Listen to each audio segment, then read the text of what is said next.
नमस्कार बंधुरा केमन आछो तोमरा सबाई आशा करी सबाई भालो आछो एबं सुस्थ आछो। तो नतून आरेकटी ब्लगे तोमादेरके जानाच्छि अनेक अनेक स्वागतम, अनेक अनेक भालोबासा। आजकेर ब्लगटा आमी एकदम देरीते शुरू करलाम दुपुरेर दिके। तो स्नान करे कापड़ जेगुलो धुए दिएछि सेगुलो मेले दिते एसेछि छादे। तारपर कालके जेगुलो धोया कापड़ शुकिये गेछे सेगुलो आबार भाज करते होबे, एगुलो आगे धुए दिई। तो आमी ओई रविवार तारपर शनिवार एगुलो करे छुटिर दिन करे बेशी कापड़ जामा धोयार आर कि इये पड़े दिन पड़े, और ना होले अन्य काजेई व्यस्त थाकी बेशिरभाग। विशेष कथा हलो जे अबंतिकार बाबाओ आमाके एकटु आधटु हेल्प करे देय এই দিনগুলোতে ছুটির দিনগুলোতে, তো আমার ভালো লাগে। আর না হলে বেশি কাপড় জামা ধুলে পরে আমার কোমরের সমস্যা বন্ধুরা, সেই জন্য আমি প্রত্যেক দিন আমি কাপড় জামা ধুতে যাই না। আমার প্রত্যেক দিন যদি সব কাজ নিখুঁতভাবে করতে যাই না, আমার মানে শরীরের 12টা বেজে যায়। আমি আর বিছানায় শুয়ে শুয়ে ঘুমোতে পারি না, হাত পা শিরশিরানি কোমরের ব্যথা এগুলো নিয়েই ভুগি। আজকে আবার সোমবার, অবন্তিকার বাবার কিসের জন্য একটা ছুটি, মুসলমানদের কি একটা অনুষ্ঠান আছে নাকি তাই বলছিল। আমি অত ক্যালেন্ডার আর দেখিনি। তো যাই হোক, এখানে আজকে অবন্তিকার বাবা তো বাড়িতেই আছে, রান্না বান্না সবই করা আছে। 2 দিন ধরে যে রান্নাবাতিগুলো করতেছি, তো কিছু না কিছু সবজি রয়েই যাচ্ছে ফ্রিজে। তো আজকে ভেবেছি সারাদিন এগুলোই খাবো। রাত্রিবেলা আর কি সকালবেলা আবার ইলিশ মাছ নিয়ে এসেছে, সেটা ধুয়ে টুয়ে ফ্রিজে রেখে দিয়েছি, সেটা রাত্রিবেলা রান্না করব। তো বন্ধুরা ব্লগটা নো স্কিপ করে দেখতে থাকো, আশা করি তোমাদেরকে ভালো লাগবে। আজকে ভালো করে ক্লিপগুলো লাগিয়ে দিচ্ছি। কালকে তো মানে কালকে বলতে এর আগের দিন আর কি ওই আমার একটা প্যান্ট, তারপর পেটিকোট, অবন্তিকার বাবার একটা জামা ওই গাছে পড়েছিল, আমলক্ষী গাছে। তারপরে আনানোর জন্য কি যে কষ্ট করতে হয়েছিল সে ভগবানই জানে। এটা জামা পরেছি, গরম লাগে না? না লাগে, সুতির জামা, তুই জানিস সুতির জামা।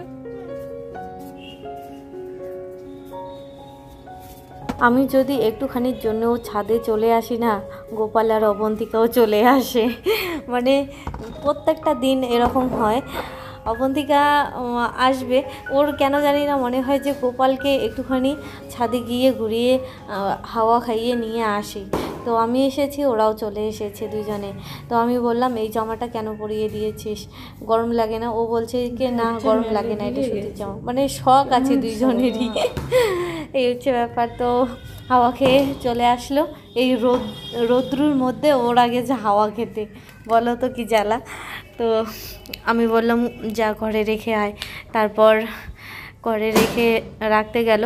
তো যাই হোক, আমি এখন কাপড় জামাগুলো গুছিয়ে গাছিয়ে নিচ্ছি। রান্নাবাড়ি তো এখনই নেই, সব মানে ভাত তরকারি আছে, সেগুলো তো সকালবেলায় একবার করে খেয়েছি নাস্তা, কেলক্স টেলক্স এগুলো। এখন ভাত তরকারি খাবো আগের, তো তার আগে জামা কাপড়গুলো গুছিয়ে গাছিয়ে নেই। আজকে আবার অবন্তিকার বাবা সকালবেলা বাজারে গেছিলো, তো বাজার থেকে নিয়ে এসেছে ইলিশ মাছ, তো সেটাও ধুয়ে রেখে দিয়েছি। এখন মানে রান্না করব না, এই সন্ধ্যার দিকে ম্যাডাম আসলে পরে ওকে পরিয়ে টরিয়ে যাবে যখন, তারপরে আর কি রান্নাটা বসিয়ে দেবো। এখন যদি রান্না করি না, ওই গরম ভাত তরকারি শেষ হয়ে যাবে, ঠান্ডাগুলো তো ঠান্ডাই থেকে যাবে। কদিন ধরে আমাদের এরকম হচ্ছে।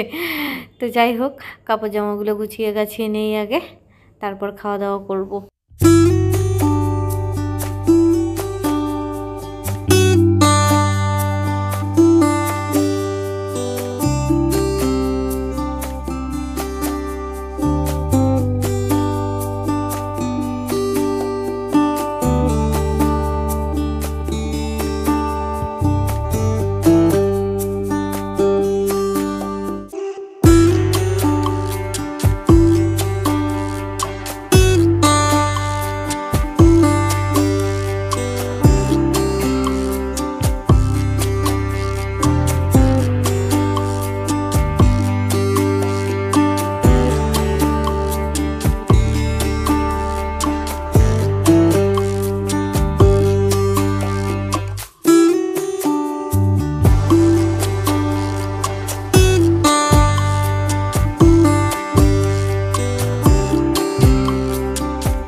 এই কয়েকদিন ধরে অবন্তিকা আর অবন্তিকার বাবাই পূজা দিচ্ছে।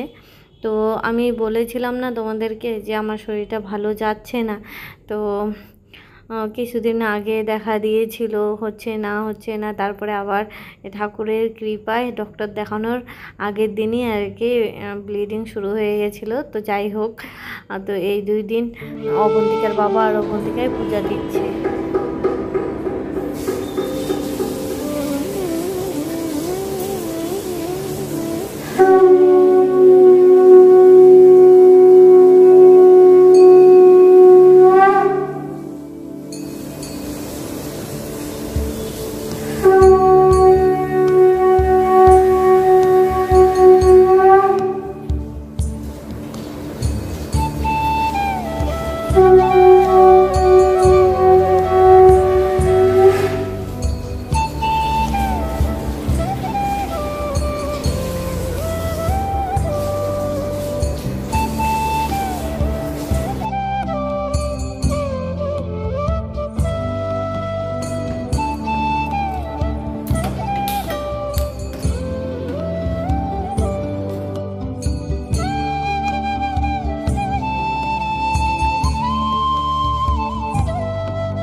তো বন্ধুরা, অবন্তিকার ম্যাম এসেছে, তো ম্যামকে চা দিলাম।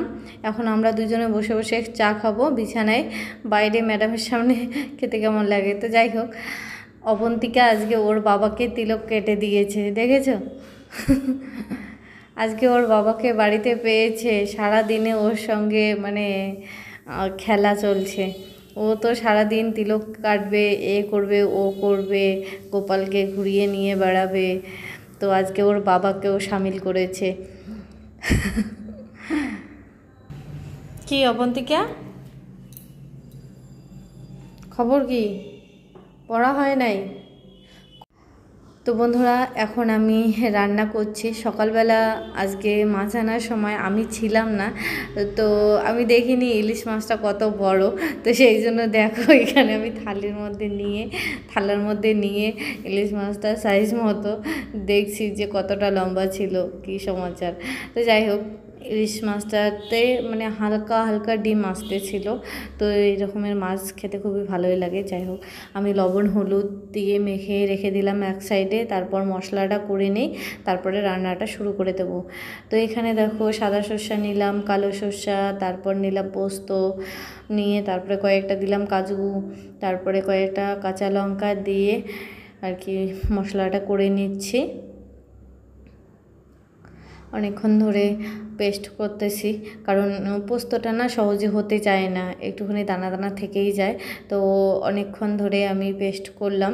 তোমরা চাইলে এর মধ্যে আমার মতো করে যদি রান্না করো, লবণ দিতে পারো। তো আমি না লবণটা ব্যালেন্স করতে পারি না, জন্য আমি দিলাম না। আমি সর্ষের তেল দিয়েছি, তিতা হয় না অবশ্য, কারণ আমি এখানে যেহেতু পোস্ত দিয়েছি, কাঁচা লঙ্কা দিয়েছি, সেই কারণে। আর কালো সর্ষাটা খুবই কম দিয়েছি। তো যাই হোক, পেস্ট করা কমপ্লিট। তারপরে আমি এই প্যানের মধ্যে সর্ষে তেল দিয়ে কালো জিরা দিলাম, তারপর দিয়েছি ধনে গুঁড়ো, জিরে গুঁড়ো, লঙ্কা গুঁড়ো, তারপর হলুদ গুঁড়ো দিয়ে মশলাটা ভেজে নিয়ে একটুখানি জল দিলাম। দেওয়ার পরে মাছগুলো এর মধ্যে দিয়ে দিলাম, লবণও দিয়েছি। তো তারপরে উলট পালট করে এপাশ ওপাশ ভেজে নিলাম যতক্ষণ না অবধি জলটা আর কি শুকিয়ে যাচ্ছে ততক্ষণ। তারপরে কাঁচা লঙ্কাটা দিয়ে দিলাম জয়পিস মাছ, পিস কাঁচা লঙ্কা, একটা আরও বেশি দিয়েছি, কারণ আমার এই ইলিশ মাছের সঙ্গে না এই কাঁচা লঙ্কা খেতে খুবই ভালো লাগে। তো আমি যখন খেতে বসি 2টা করে কাঁচা লঙ্কা খেয়ে ফেলি।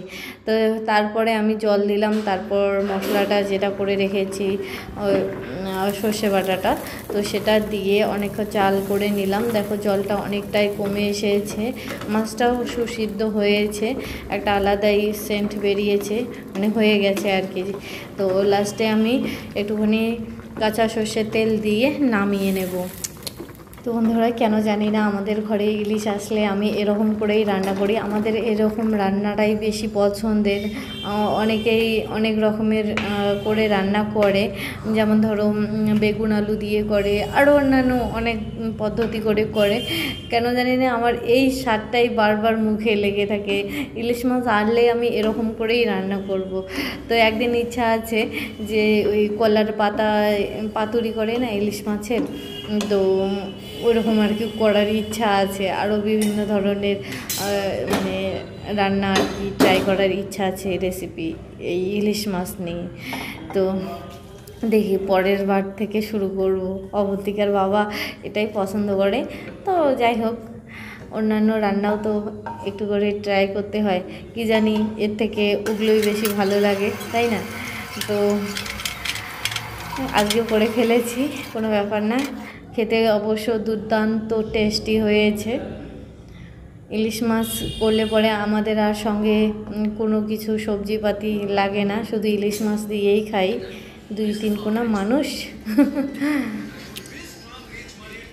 তো বন্ধুরা, আমরা খেতে বসেছি। অবন্তিকা সন্ধ্যাবেলায় ওর ম্যাম যাওয়ার পরেই মানে কালকে যে পনিরের তরকারিটা ছিল ফুলকপি আলু দিয়ে রান্না করেছি, সেইটা ওর ভালো লেগেছিল, ওইটা দিয়ে ভাত খেয়েছে। তো এখন বলছে আমি আর এখনই খাবো না, পরে খাবো। তো আমরা দুজনে খেতে বসেছি গরম গরম ভাত দিয়ে ইলিশ মাছ। তারপরে একটুখানি যাব হচ্ছে বাজারে। তো বাজারে আমার কয়েকটা লেস কেনার আর কি দরকার। তো সন্ধ্যাবেলা অবন্তিকার বাবা বললো যে তুমি গিয়ে আসো না একা একা। তো আমার না কেন জানি না ওই আরজি করে ওই ঘটনাটা হওয়ার পর আমার মানে বেশি আত্মার মধ্যে ভয় কাজ করে। আমি আর সন্ধ্যার পরে একাই বেরোতে আমার মন চায় না। তো অবন্তিকার বাবাকে বললাম যে আমি একা যাব না, তুমি গেলে চলো। ও বলছে যে না, তুমি আগে রান্নাবান্না করো, খেয়ে দে তারপর যাব। তো রান্নাবান্না করে খেয়ে দে এখন বেরোচ্ছি। বেশি তো রাত্রি হয়নি, এখন মোটামুটি 8টার মতো বাজে। অবন্তিকাকে বললাম তুই রচনা 2টা মুখস্থ কর, ওর পরীক্ষা এই বুধবারের দিন। তো বন্ধুরা দেখো, বাজার থেকে এই লেসগুলো নিয়ে আসলাম, মানে পার্স। তো আমি যে নতুন যে ড্রেসটা বানাবো তো তাতে আর কি লাগাবো। পার্সগুলো দেখে খুব পছন্দ। এটা আর বেশি ছিল না, খোলা নিয়েছি, তো সেই জন্য আর কি এই পার্টটা গলায় লাগাতে চাই, কেমন হবে জানি না, পছন্দ করে তো নিয়ে আসলাম।